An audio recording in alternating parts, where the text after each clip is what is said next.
LG 21 inch ഫ്ലാറ്റിൻ്റെ ടി വിയാണ്. അപ്പോൾ അതിൻ്റെ കംപ്ലൈൻറ്റ് എന്ന് പറയുമ്പോൾ ഒരു 5 സെക്കൻഡ് മാത്രമേ അതിൻ്റെ ഓസിലേഷൻ കാര്യങ്ങളൊക്കെ നിൽക്കുന്നുള്ളൂ. 5 സെക്കൻഡ് കഴിഞ്ഞിട്ട് ഓസിലേഷൻ കട്ടാവും. അപ്പോൾ അതാണ് ഇതിൻ്റെ കംപ്ലൈൻറ്റ്. ആ സമയത്ത് തന്നെ യെല്ലോറ്റിൽ നിന്നൊക്കെ ഈ ചെറിയ ശബ്ദങ്ങളൊക്കെ കേൾക്കാൻ പറ്റും.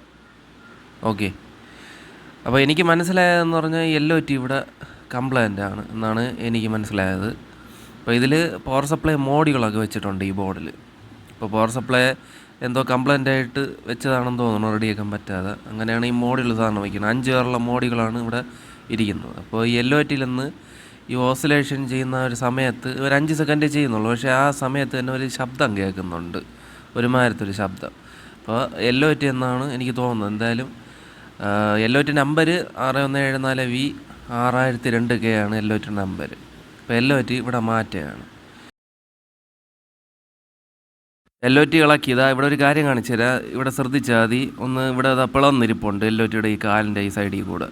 അപ്പോൾ അതുകൊണ്ടായിരിക്കും ഇടിച്ച് ഇരിക്കുന്നത് കൊണ്ടായിരിക്കും എനിക്ക് തോന്നുന്നു ഈ ഒരു ശബ്ദം കേൾക്കുന്ന ഓസിലേഷൻ വന്നിട്ട് ഒരു 5 സെക്കൻഡ് കഴിഞ്ഞിട്ട് കട്ടായി പോകുന്നത്.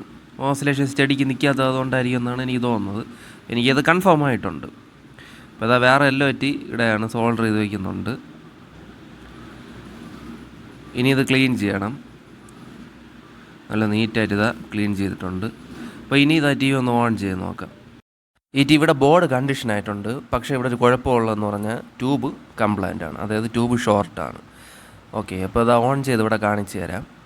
ഇവിടെ ഇപ്പോൾ റീട്രസ് ലൈൻ വന്നിട്ടുണ്ട്. റീട്രസ് ലൈനിൻ്റെ അകത്ത് ഗ്രെയിൻസ് നിൽക്കുകയാണ്. യെല്ലോറ്റി കുറച്ചാലും ശരിയാകത്തില്ല. ബേസ് ബോർഡൊന്നും കംപ്ലൈൻ്റ് ഇല്ല, കാരണം ആൾറെഡി ഞാൻ ചെക്ക് ചെയ്തിട്ടുണ്ട്. അതിന് ട്യൂബ് ഷോർട്ട് ആയതുകൊണ്ടാണ് സംഭവം ഇങ്ങനെ നിൽക്കുന്നത്. പിന്നെ അത് മാത്രമല്ല, കളർ പാച്ചും ഉണ്ട്.